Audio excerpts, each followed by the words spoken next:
Fantasy championships are not made by following draft guides to a T. At some point, you got to make a reach. You got to take a leap of faith. You got to find the rookie who's going to carry you to greatness. I am USA Today's Christian DeAndre. He is a Rhode Island scumbag, Mike Yaj Boyajian.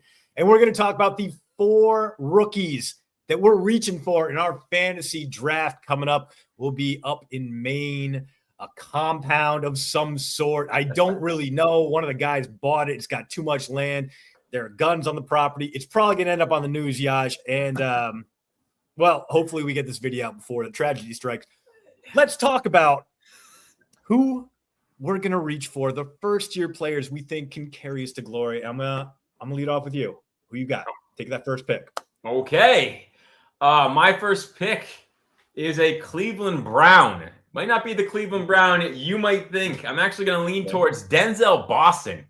I know. He's not getting as much buzz as our other guy, but I really, really like his makeup. So consensus, he's 14th round. He's a throwaway pick, which is pretty incredible now. I don't know if the news that he and his running mates are going to be starting this year, so I don't know if that's going to change anything, but as of now, 14th round, so you get to wait pretty much the entire draft to pick him up. Boston looks to be your typical X receiver. The Browns haven't had one of those guys basically since, and I loved this guy to a detriment. Their other number 12, you might know him, Josh Gordon, was the last really successful X receiver they had. New England Patriots legend, Josh Gordon. Oh, God, yeah, I loved him with the Patriots, too. He was one of those huckleberries for me, man. Always loved Gordon's game. But either way, Boston's going to look really good wearing his number this year. He's going to have a lot of one-on-one opportunities, I'm going to assume, down those sidelines and in the red zone. Big frame, 6'4", 215. Uncanny ability to high point a ball. He could easily eclipse these current projections of around 700 yards and 3 touchdowns, especially if the Browns offense takes a step forward from last season. Big if on that. But they do have a healthy Quinshon Judkins. They got Harold Fannin to go with their very much improved wide receiver room.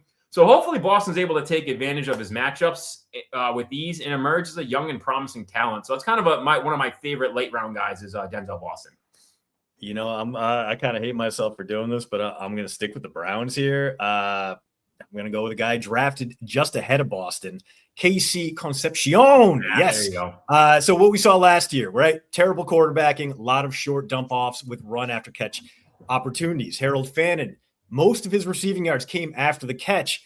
So what they do, they went out and got the shiftiest wideout available. I mean, maybe Mekhi Lemon is a little bit more elusive, but man, Concepcion is a guy who absolutely 7.2 yards after catch last year, Yaj. This is a guy who's going to make quarterbacks look better, and no quarterback room in the NFL needs to look better than the Cleveland Browns. Expect a lot of short dump offs, especially look, Cleveland rebuilt its offensive line. They did so very weirdly. I don't love the Titus Howard pickup. I think this is a situation where if Shedeur Sanders is in the game, they're going to be like, don't run backwards, dump it off quickly, get the hell away from the ball before pressure crashes down on you because you're going to run 15 yards in the wrong direction. It's going to go poorly. Deshaun Watson's in there. It's also going to end badly. So you need a guy who can take a short target, a 5-yard target, turn into 15 yards. That's my guy, KC. Expect him to get a lot of looks. Expect him to have an average target distance of like 6 yards downfield, but expect him to average like 11 yards per catch. All right, Yash. You got to love those player comps, by the way. If you think about the Browns player comps, they've already been throwing out Concepcion. I keep hearing Antonio Brown, and then we got Josh Gordon-esque. Not so much Josh Gordon-esque. I just like more of his number.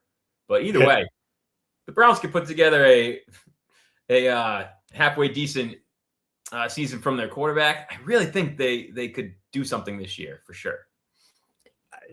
I mean, that's the Browns technically do something every year, Yash. Mostly it's losing creates failure and misery. But, maybe the curse of Baker Mayfield is finally evaporated. We'll see. Maybe this is the year that once they finally get Deshaun Watson off the books, they go out and they re-sign their guy. They bring Baker back to the fold, and he thrives with this receiving core.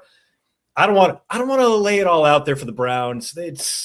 I mean, Baker is going to be a free agent next year, so Baker could be a. I don't know. Could be. He does seem a little. All right, shoot me with your next rookie. And you know what? Make him a sleeper pick. Give me a guy who's going to be going pretty deep in drafts, maybe even go undrafted that you like. All right. I don't know about undrafted, but he's definitely pretty far down on the depth chart right now. Jonah Coleman, Denver Broncos running back. Right now, he's their third string running back. Yeah. He's someone that I'm really interested in this season. As of right now, he's still got J.K. Dobbins and R.J. Harvey in front of him.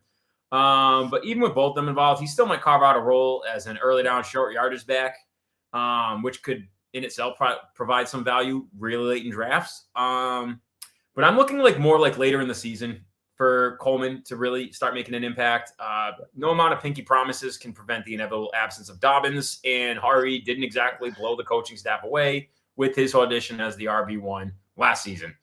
Harvey also struggles running between the tackles, and Coleman clearly has no problem doing that. Yeah. So I would say he's pretty much on point as a rookie for pass protection. I know a lot of rookies struggle, but there's been some positive reports out of camp for that. And if that's the case, then what's to say if there's not some injuries, he could actually grasp a 3-down role in this offense. So with that potential in mind, I don't mind grabbing a running back who right now is kind of not really on people's draft boards.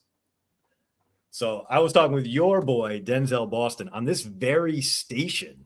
And I guess it's a channel. It's not a station when it's on YouTube. I'm old, man. I'm in my 40s. It's bad. But Denzel Boston could not be more complimentary of Jonah Coleman's style. Okay. He puts in the work he does. And this guy, compact, beefy, little running back who absolutely thrives. Small enough to fit through holes, powerful enough to bowl linebackers over. I agree with you. I think we're going to see a lot more of Jonah Coleman than his draft position suggests. Speaking of draft position, I'm going to go with the third-round guy, Caleb Douglas. Miami Dolphins, the opportunity is going to be there. Poor Malik Willis. It's going to be a rough year for him in Miami, a team with ostensibly 5 different training camp position battles right now, including at wideout, where Douglas has to outplay Tutu Atwell, Malik Washington, Jalen Tolbert, Chris Bell, who I also really like, but he's coming off an ACL injury. He's going to be behind the 8 ball. He's going to have a tough learning curve, all those cliches. So Douglas is already making moves in camp. Greg Dulcich has already said he's acting like a pro out there, 6'4", 215, good size, a lot of contested catch skill, which Willis is going to need when he's no one's open. I got to get to someone. The rookie's probably not going to get the calls he deserves in his first year, but he's also going to be the guy who is getting targets downfield when something needs to happen. And gosh, let's face it, this is a Dolphins team that's going to be trailing a lot. Yep. And Willis might be a sneaky good pickup because he's going to have some Blake Bortles type numbers. He's going to put up 300 yards and 3 touchdowns in a 40 to 25 route. He's going to be throwing the entire fourth quarter. So Douglas is a guy that you're going to put on that little Yahoo tracker, and it's going to be he's on pace for 3 points. He has 1 catch for 4 yards in the first 3 quarters. In the fourth quarter, when no one really cares anymore, it's going to, and all of a sudden he's going to finish the game with 6 catches, 76 yards, and a touchdown. Caleb Douglas is my guy. I'm expecting a breakthrough from him. And a 14th round pick right now, basically free money. Pick up that lottery ticket from the ground, cash it in, and win yourself a championship. I like it. All right, wrap this. Oh, last one. It's probably my favorite one to do. Rookies. Yeah. All right.